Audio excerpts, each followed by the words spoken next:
Jesus! Joan! What have you done? Frank had just driven in that day unexpectedly, but what he heard next froze his feet. It was a scream. A painful woman's scream that reverberated through the house with raw agony. Frank ran forward. He burst through the sitting room door, and there before his eyes was a sight he would never forget. His mother, Mrs. Grace, was in her wheelchair, her wrapper half burned, her skin slick with hot oil. She screamed, her voice echoed in raw pain. And there, standing with a frying pan still dripping hot oil, was his wife, Joan. "Jesus," Frank shouted. "Joan, what have you done?" Joan's face turned pale. She dropped the pan quickly on the tiled floor. The oil hissed where it spilled. It was an accident," she cried. "She rolled into me. The chair knocked me, and the oil poured." But Frank's eyes were sharp. He saw the way Joan's body stood, firm and balanced. She had not tripped. He saw the wicked look in her eyes that quickly disappeared when he entered. "Mum." Frank bent beside his mother, his hands trembled. "Mum, talk to me. What happened?" Mrs. Grace groaned. Her voice was weak and filled with pain from the hot oil burn. "My son, the hot oil, the hot oil. She poured it on me." Frank's heart tore inside him. The pain in his mother's words was like arrows in his chest. They say, when someone enters your home, they either bring peace or plant fire. And that faithful day it began with fire. Not the kind that burns wood, but the kind that burns the heart. Before this terrible day, Mrs. Grace was no ordinary woman. Once, she had been the pride of the Port Harcourt market. People called her Ia Onian, the woman who could sell yam faster than rain could fall. She was strong, her voice always rang out like a bell, and her smile could make even the stingiest customers open their purse. But fate struck when she was in her early 50s. One rainy morning, while carrying a heavy load of tomatoes to the market, a careless driver lost control and knocked her down. Her spine was damaged. From that day, her legs were damaged. She became confined to a wheelchair. Frank, her only child, was just finishing university then.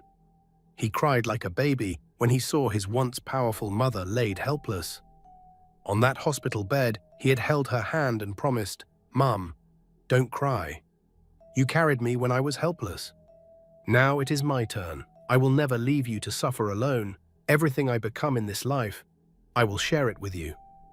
From that day, Mrs. Grace's wheelchair never broke her spirit. She became known for something else, her prayers and wisdom. People in the neighborhood came to her for advice. Children ran to greet her with joy. She was respected, even in her pain. Frank never forgot his mother's sacrifice.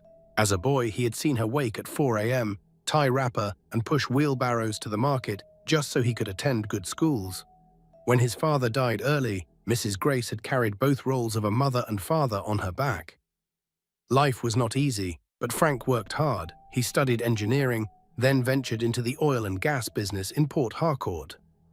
At first, things were small, but as God blessed him, his business grew. Soon he became a respected billionaire in the city. Yet, even with all the money and properties, Frank's heart remained tied to his mother. Whenever people praised him for his achievements, he pointed to her and said, "This is the woman behind my crown. If you see me shine, know it is because her sweat watered me." When Frank married Joan, many people envied him. She was tall, beautiful, and always dressed like a queen. Her family was okay to some extent too, so the marriage was like a union of two powerful houses. In public, Joan looked like the perfect wife. She smiled, greeted elders, and even held Mrs. Grace's wheelchair during occasions. People clapped for her and said, "Frank is blessed indeed." But behind closed doors, Joan's heart was not clean. She secretly despised living in the same compound with her old, crippled mother-in-law. She believed Mrs. Grace blocked her from controlling Frank's wealth. "She ties him with pity," Joan would murmur when no one was listening. "Every day it is about his mother, his mother. What about me?" She started small. Sometimes she would instruct the maids not to serve Mrs. Grace on time. Sometimes she would snap at her when Frank was not around. When neighbors visited, she would laugh and say, "Mrs. Grace exaggerates things." You know how old women behave, but in her eyes was fire.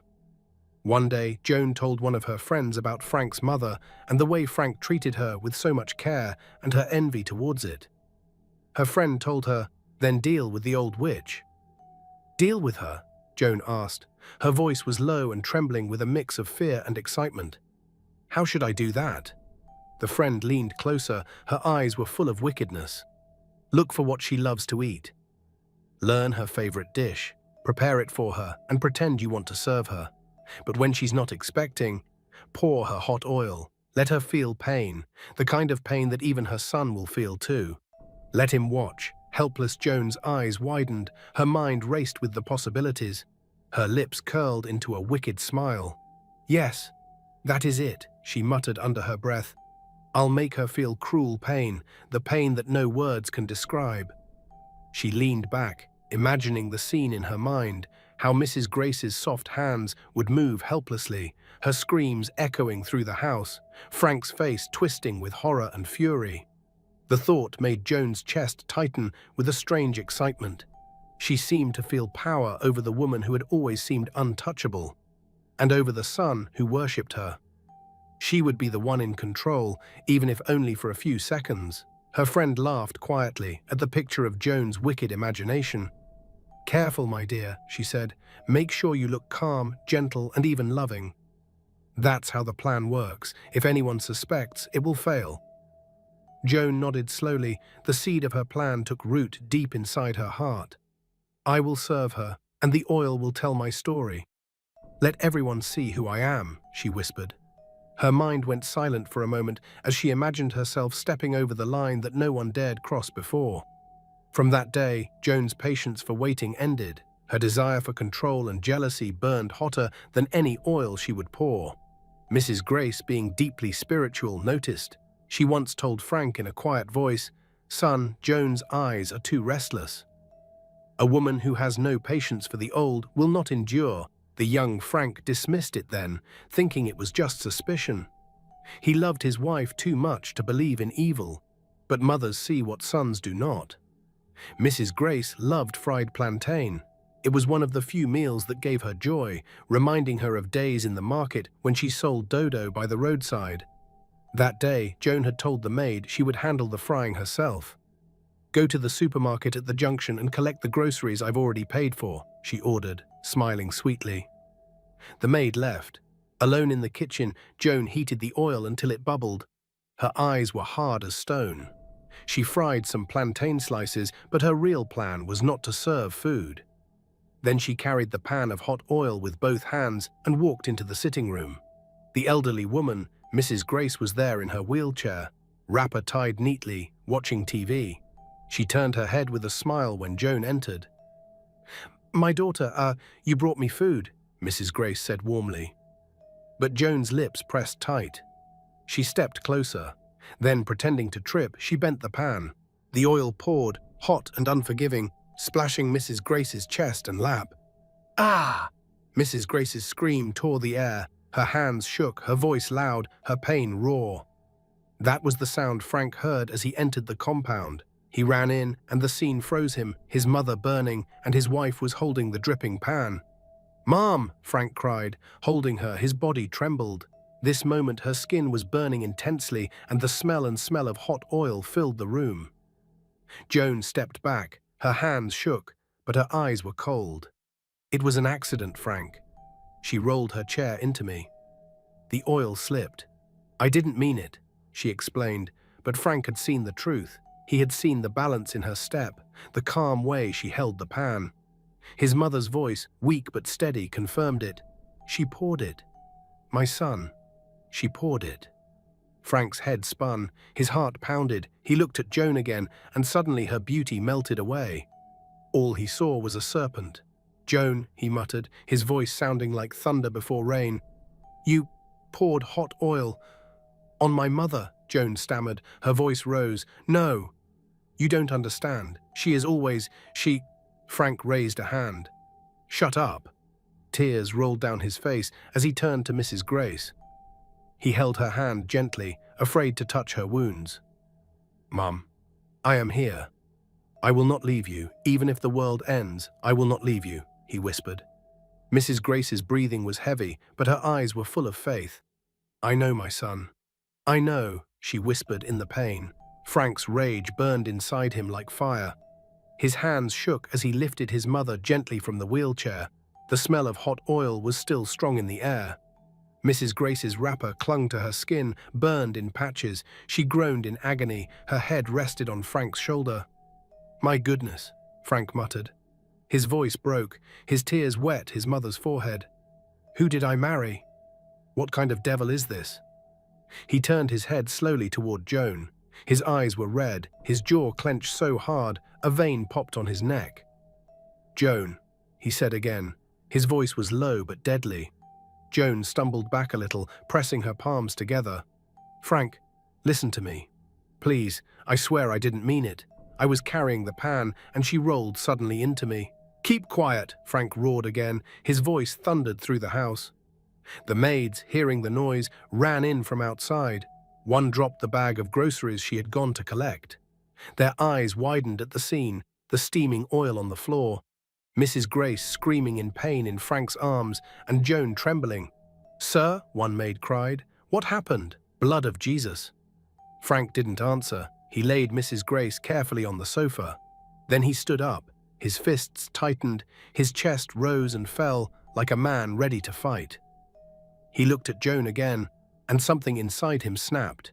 In one swift motion, Frank bent down and grabbed the same frying pan Joan had dropped. Oil still clung to its sides. He stormed into the kitchen, poured more oil into the pan, and set it back on the fire. The maid screamed in confusion. "Sir, please, what are you doing? Please, no." "Frank, no," Joan cried, sensing what was coming for her. Her voice shook. "You can't do this. I'm your wife." Frank's eyes were wild. "My wife? You dare call yourself my wife? A wife protects, a wife builds, a wife honors. You—" He pointed the pan at her. "You are dead in disguise." Joan fell to her knees, pleading, "Please, Frank. Forgive me, I was under pressure. Your mother makes me feel useless. Every day it is about her. Every decision you make, it is hers. I just wanted her gone, so I could have my husband to myself." Frank stared at her, his whole body trembled. "So, your solution was to pour hot oil on the woman who gave me life?" He shook his head slowly. His tears and rage mixed like fire and water. Mrs. Grace groaned from the sofa. "Frank, my son, Frank, leave her to God," but Frank's ears burned. He turned back to the pan. The oil bubbled now, popping, hissing like angry snakes. He lifted it carefully. The maid screamed. Joan crawled backward on her knees, her eyes wide, her face pale. "Frank, please, please, have mercy." But Frank stepped forward, his voice filled with pain. "If you want to know how it feels to burn, then you will taste it today." And before anyone could stop him, he tilted the pan. Hot oil spilled onto Joan's arm and part of her shoulder. "Ah!" she screamed, rolling on the floor. Her voice was loud, desperate, and piercing. The smell of her own burned skin rose. Frank dropped the pan with a clang. His chest heaved as he watched her scream too. For a moment, he felt no pity. He only remembered his mother's scream, her pain, her tears. "You wanted her to feel this," he said coldly. "Now you know the pain you gave her." The maids quickly wrapped Mrs. Grace with wet clothes and called security to bring the car. Frank lifted his mother gently again. His heart broke with every groan she made. "Hold on, Mum. Please hold on for me," he whispered as he carried her to the waiting car. Joan was still crying on the floor, clutching her arm. Her makeup was ruined, her dress half burned. For the first time since he married her, she looked nothing like the queen people praised. She looked like a fallen mask. But just then, Frank paused. His conscience wrestled. Mrs. Grace's words echoed, "Leave her to God." He turned to one of his guards. "Carry her too. Take her to another hospital. She will not die under my roof, even if she is a monster." The guard nodded reluctantly, helping Joan up. She cried in the same pain as they dragged her away. Frank entered his car with his mother. He pressed her hand against his chest. "Mum, you will not die. God forbid. You raised me too strong for me to lose you like this." At the hospital, doctors rushed to attend to Mrs. Grace. Frank paced up and down the corridor. His face was hard, but his eyes were wet. Every scream from the ward cut him deeper. He had all the money in the world, but right now he felt powerless. Meanwhile, at the second hospital, Joan tried to play victim. She told the nurses that she was a battered wife, that her husband had poured oil on her in anger. She cried, begging for sympathy. But word travels fast in Nigeria. The staff whispered. Some knew Frank, some knew Mrs. Grace. Soon the truth began to unfold. One of the maids, furious at Joan's wickedness, came forward and told the full story of what happened in the house. It was Madam that carried the pan herself. Oh. She poured hot oil on my boss's mother. My boss only returned a small portion on her body, so she'll have a taste of what she did. The nurses looked at Joan with disgust. Madam, one said sharply, you better fear God. How can you pour hot oil on a crippled old woman? What kind of heart do you have? Joan turned her face away, ashamed. Back at Mrs. Grace's hospital, Frank sat by her bed all night. He refused to leave. He held her hand, wiped her forehead, prayed aloud, and begged God to keep her alive. Mama, if anything happens to you, I swear I will never forgive myself. Please fight. Please stay with me, he whispered. Mrs. Grace, though weak, managed a smile. My son, don't cry. God will not let me die by fire. My life has been full of fire before. Hunger, poverty, suffering, but God kept me. He will keep me again. Her words gave Frank some peace, but his heart still boiled whenever he thought of Joan. Even the news soon spread quickly around Port Harcourt, with the headline, Billionaire's wife poured hot oil on crippled mother-in-law. It was the kind of gist people carried to markets, salons and offices, shaking their heads in pity and anger. Money is not everything, one woman told her neighbor. See how this Joan wanted to kill the very woman that prayed her husband into success. Another man said, thank God Frank came home that moment. If not, Mrs. Grace would have fried like a chicken and maybe even died, and nobody would have known what happened. Friends and family began to visit the hospital, bringing prayers and gifts. Mrs. Grace became even more beloved. Strangers prayed for her healing. Meanwhile, Joan's name became dirt. She was called a Jezebel. Frank stood one evening by his mother's bedside and whispered to himself, she will not escape this. Not on this earth. She will pay. He held his mother's hand gently. The billionaire who once commanded boardrooms and moved men with a single word now looked like a small boy again, eyes swollen, shirt crumpled, hair unkempt. He had not left her side for days. Whenever the nurse came to change her bandages, tears would well up in his eyes. His heart tore each time she shook in pain, but he stayed, wiping her tears and whispering, God is with you. For Frank, nothing else mattered now. Not money, not business, not friends. His world had shrunk into that small ward where the only thing he prayed for was his mother's healing. 3 days later, the guard who had taken Joan to the hospital came back to report. Sir, Madam Joan has been discharged. They have treated her, but she is disturbing to go back home. Frank's jaw tightened. His mother's groans still rang in his ears, while the woman who caused it was insisting to go home like nothing happened. Even to come to the hospital and check up on the old woman she claimed she poured hot oil by mistake. He remembered the scream, the burning smell, the sight of oil on his mum's skin. His chest shook with anger, but he forced himself to breathe slowly. Let her come, he finally said, his voice heavy like rain clouds before a storm. That evening, Joan stepped into the mansion compound. She wore a long gown that covered her bandaged arm, and her eyes were swollen from tears. Her steps were slow. When she entered the sitting room, she met Frank waiting. He was seated in his late father's old wooden chair, the one Mrs. Grace had kept as a memory. That chair made Frank look like a judge. Joan fell on her knees. Frank, my husband, please, I beg you. I wronged you. I wronged Mama. The devil used me. Please, forgive me. It was all a mistake. A mistake? Joan? It was a mistake, and instead of visiting the woman you caused so much pain, you insisted on coming to stay at home while she suffer? No, it's not.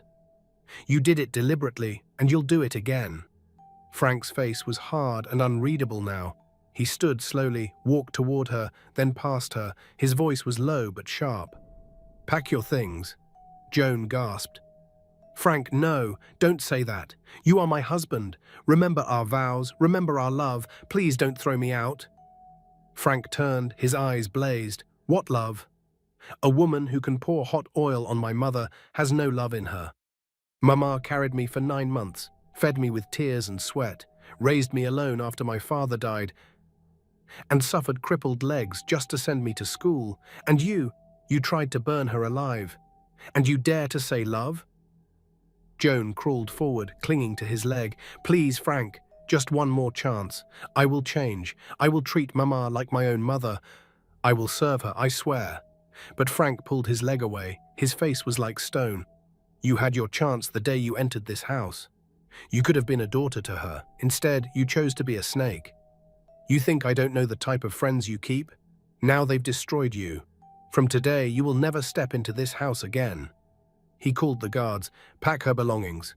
Throw them outside, and escort her out of my gate, Joan screamed. She begged, she cursed, she even pretended to faint. But Frank did not look at her again. His decision was final. Weeks passed. Slowly, Mrs. Grace's wounds healed. The doctors marveled at her strength. This woman has the spirit of iron, they said. Every evening, Frank wheeled her out to the garden. They would sit under one of the shades in the compound, listening to the birds. Mrs. Grace told him stories of her youth, how she sold fish by the riverside, how she carried loads heavier than her own body just to feed him. Frank listened, often with tears in his eyes. Mum, you will never suffer again in this life. As long as I breathe, your joy will be my mission, he assured the elderly woman. Mrs. Grace smiled faintly. My son, all I want is your peace. That is enough for me. Meanwhile, Joan's life collapsed. She moved into a mini apartment in one of Port Harcourt's areas. The woman who once wore lace gowns now struggled to be okay. The friends who once danced at her parties stopped answering her calls. She went to her family home, but they rejected her. Her brother spat at her feet. You are a disgrace, pouring hot oil on your own mother-in-law. You are cursed. Even her so-called bad friends that advised her to hurt her mother-in-law stayed away from her and rejected her friendship now. Joan wept. She had thought beauty and marriage into wealth would save her, but all had failed. Her burns healed, but the scars remained, and every time she looked at them, she remembered Mrs. Grace's scream, Frank's anger, and her own fall from grace. Months later, Mrs. Grace was strong again. Frank built her a special bungalow inside the compound, with wide doors, smooth tiles, low shelves, so she could move easily in her wheelchair. When she entered the new home, tears filled her eyes. Frank, my son, she whispered, you have honored me more than I deserve. May your children honor you the same way. Not long after, life brought Frank another blessing. Through a church program, he met a young woman named Stella. She was gentle, God-fearing, and known for her work with widows and orphans. Unlike Joan, she never frowned at Mrs. Grace. In fact, the first time she met her, she knelt, held her hands, and said, Mama, I am your daughter too.